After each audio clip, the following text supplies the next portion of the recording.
সংসার ভেঙেছে বাংলাদেশের আলোচিত চিত্রনায়ক আরফিন শুভর। হঠাৎই ডিভোর্সের কথা প্রকাশ্যে আনলেন এই নায়ক। কিছুদিন আগে আরফিন শুভ তার সবচাইতে প্রিয় মানুষ মাকে হারিয়েছেন। এইবার কিছুদিন না যেতেই সংসার ভাঙার খবর প্রকাশ করলেন এই নায়ক।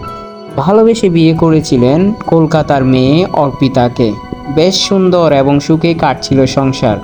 অনেক সময় বলেছেন নিজের প্রকাশ্য আনতে পছন্দ করেন না ব্যক্তিগত জীবন, তাই তো আড়ালেই রাখতেন সবসময় স্ত্রীকে। কিন্তু কী থেকে কী হলো, হঠাৎ কেন সংসার ভাঙার প্রকাশ্য ঘোষণা দিলেন এই নায়ক?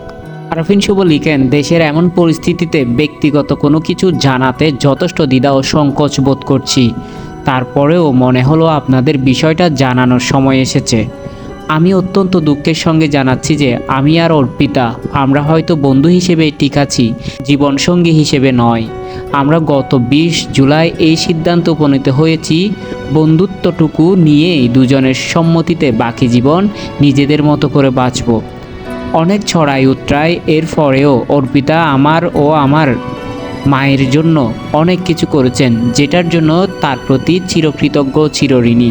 মা চলে যাওয়ার পর জীবনটা একেবারেই শূন্য হয়ে গেছে, কিন্তু আমি বিশ্বাস করি আপনাদের দোয়া ও ভালোবাসা আমার সঙ্গে আছে, যেটা নিয়ে বাকি জীবনটা সুন্দর ও সুস্থভাবে বাঁচতে পারবো। দেশের সাম্প্রতিক ঘটনায় শিক্ষার্থীরা যারা প্রাণ দিয়েছেন তাদের বিদেহী আত্মার মাগফেরাত এবং আহতদের দ্রুত সুস্থতা কামনা করছি।